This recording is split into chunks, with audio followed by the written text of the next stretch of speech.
In 1845, Mary Elner is hanged from a tree after being accused of witchcraft. The townspeople nail a mask onto her face before setting her on fire, while a priest recites an incantation as he holds a doll in his hands. Hours later, her burned body still hangs from the tree. In present-day Massachusetts, disgraced journalist Jerry visits a farmer who claims his cow has been marked by a cult.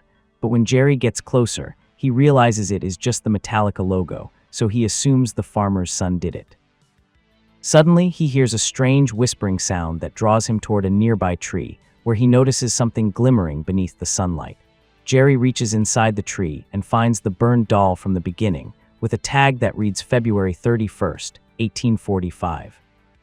The farmer explains that field workers often leave dolls in the ground for good luck, though they normally never look like this one. Seeing an opportunity for a creepy story, Jerry crushes the doll's head beneath his boot and stages photos of the farmer supposedly discovering it. Later that night, Jerry is driving out of town while drinking. As he turns to grab the bottle, he nearly runs over a girl named Alice, barely swerving out of the way in time. Jerry crashes the car, but he survives without injuries, so he steps outside and notices something moving within the shadows. It is Alice, and Jerry follows her through the woods until they reach the same tree from before. Falling to her knees before it, Alice repeatedly whispers, "I promise you my soul," until Jerry touches her shoulder and she suddenly collapses unconscious. Afterwards, Jerry brings her back into town and learns that she lives with Father Hagen, her uncle and only living relative. Hagen calls Dr. Natalie, who examines Alice and confirms that she is unharmed, while also revealing that she is deaf and mute. Jerry is confused because he clearly heard her speaking, but Natalie assumes it was simply the alcohol affecting him. The next day, he visits the church and listens to Hagen preach, only to notice Alice staring intensely at a statue of Mary. She keeps hearing a woman's voice softly calling her name, and suddenly she rises from her seat and walks out of the church as if she is in a trance. Soon, several young girls begin following her in a perfect line. One by one, the rest of the townspeople follow as well, while Jerry prepares his camera and records everything as Alice stares at the tree and witnesses an apparition of Mary herself. After standing there for several seconds, Alice shocks everyone by suddenly speaking. She claims she personally heard the voice of Mary, who is asking everyone to return to the tree the following day. Later, Natalie performs tests on Alice, who is overjoyed to discover that she can hear now as well. That night, Jerry suffers a horrifying nightmare about a blood-red sky swallowing the town, the doll breaking apart, and a ghostly woman emerging from the now crimson-colored stream. He wakes up when a drop of water lands on his face, and when he looks upward, he sees the motel ceiling completely covered in mold. The following day, the townspeople gather around the tree once again, while Jerry records every moment. Hagen tries convincing Alice to stay home, but she leaves anyway and touches the tree, where she once more sees the apparition of Mary. Alice then approaches a paraplegic boy and tells him to place his faith in Mary, because she commands him to walk. To everyone's astonishment, the boy suddenly rises to his feet and begins using his legs again. Jerry quickly records the miracle as the crowd drops to their knees in prayer. Inside the church, the statue of the Virgin Mary suddenly begins crying blood. Before long, news of the miracle spreads everywhere and goes viral online. Bishop Giles and Monsignor Delgard are sent by the Vatican to investigate whether Alice truly performed a miracle, or if this is simply another elaborate fraud. They hold a press conference where they explain that only 3 modern miracles of Mary have ever been officially recognized, each one inspiring massive shrines visited by millions every year. They also explain the 3 requirements needed to confirm a genuine miracle. The illness must be incurable, the healing must happen instantly, and the cure must be complete. During the conference, Alice arrives as well, but she quickly becomes overwhelmed by reporters shouting rude and ridiculous questions at her. Jerry steps in with a gentler approach, asking questions that allow Alice to openly express her faith, so she chooses to answer only him. Meanwhile, as the priests investigate whether all the conditions for a miracle have been fulfilled, workers build a protective shelter around the tree in case it eventually becomes an official shrine. While examining the area more closely, Hagen discovers the burned doll buried beneath the dirt, causing a terrifying ghostly figure to suddenly appear nearby. The creature prepares to attack him, but more people arrive unexpectedly, and the spirit vanishes at once. Afterwards, Hagen heads back inside and interrupts Jerry's interview with Alice. He suddenly begins coughing violently because of his lung disease, yet he ignores it and lights a cigarette anyway while scolding Jerry for exploiting Alice for fame. Hagen remains deeply cautious, believing that all of this attention will attract something evil toward Alice. He warns Jerry that beside every shrine built for God, the devil builds a chapel of his own. He explains that people who once claimed to see Mary were treated like spectacles, locked away in convents, or dead within months, and he refuses to let that happen to Alice. That night, Jerry returns to the motel and once again hears eerie whispers following closely behind him. Jerry looks down the empty hallway and sees nothing there, but the moment he turns around, a hooded presence suddenly appears beside him. The next day, Alice practices singing with Hagen while Jerry and Delgard quietly observe. Without warning, Hagen begins coughing violently before collapsing to the floor. As Jerry calls for an ambulance, Alice begs Hagen to promise his soul to Mary. She places her hand against his chest, and almost instantly the coughing stops. Hagen is relieved to discover he can breathe normally again, but his expression changes when he notices a dark, shadowy presence standing behind Alice, slowly moving closer toward him. Afterwards, they all head to the hospital, where Natalie shows them 2 X-rays, one taken only days earlier and another taken moments ago. The difference is undeniable. Hagen's disease has suddenly vanished. Natalie also reveals that tests performed on the paraplegic boy showed every one of his medical conditions had mysteriously disappeared as well. With no explanation left, Delgard and Giles are forced to officially recognize the events as genuine miracles, and soon the tree is transformed into a holy shrine. Alice goes viral once again, and the town begins receiving tourists from all across the country. People call Alice their hero and become obsessed with her. She gets her own Wikipedia page, and one person even claims she will become bigger than Taylor Swift. Of course, many skeptics still believe it is all a scam, while one frightened man decides to leave town with his family because, in his words, whenever God appears on earth, tragedy usually follows soon after. As reporters continue surrounding Alice's home day and night, making normal life impossible, Hagen decides to send her to a diocese in Boston for her own protection. Sometime later, Hagen smokes alone inside the church and notices the cigarette smoke drifting at a strange angle. He follows it and discovers a hidden hole within the wall containing an old notebook that describes a ritual involving a mask and a doll used to seal away the devil. Hidden in the darkness nearby, something silently watches him. Meanwhile, Jerry has dinner with Natalie and tells her about the doll he found. She explains that dolls like that were believed to trap evil spirits inside them, while impossible dates such as February 31st were written on them to imprison those spirits forever. Afterwards, they go for a walk, and Jerry is shocked when he recognizes the exact same stream from his nightmare.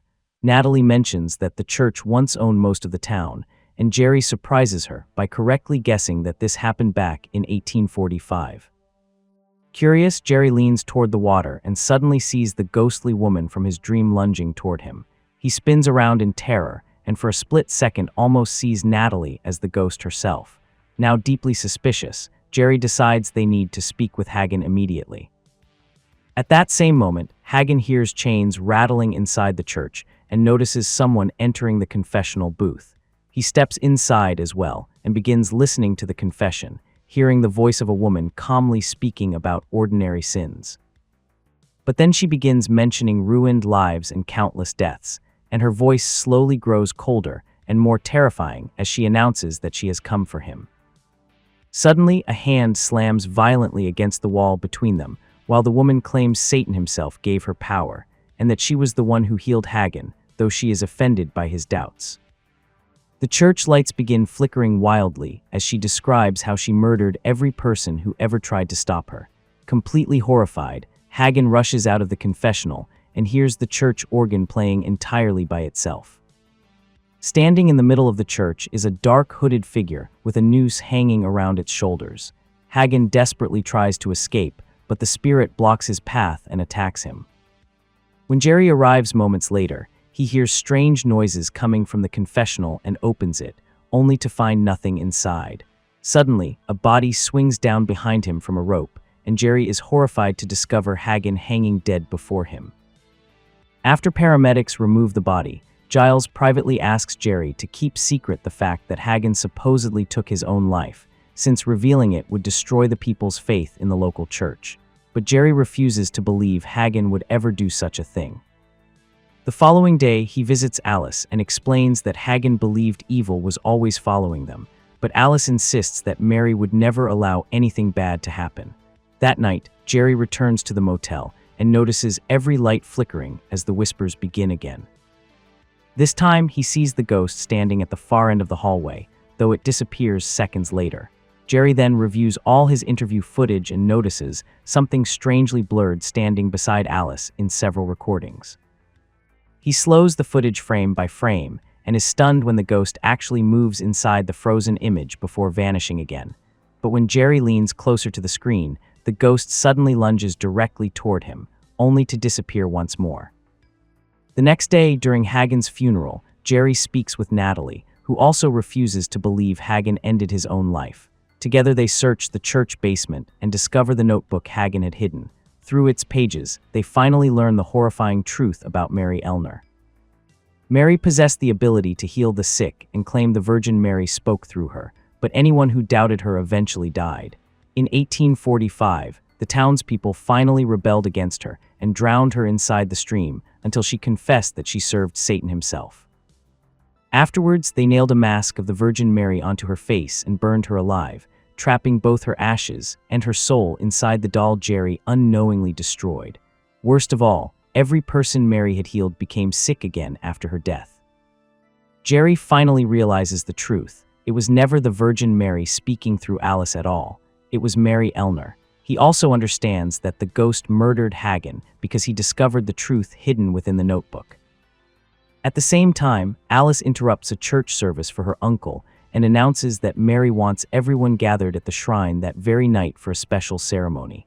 Back in the basement, Jerry notices a sheet moving strangely nearby. But when he pulls it away, he finds only an old statue of Jesus beneath it. Suddenly, another sheet collapses beside them, and the ghost reveals itself as it attacks Jerry and Natalie, and the two barely manage to escape in time.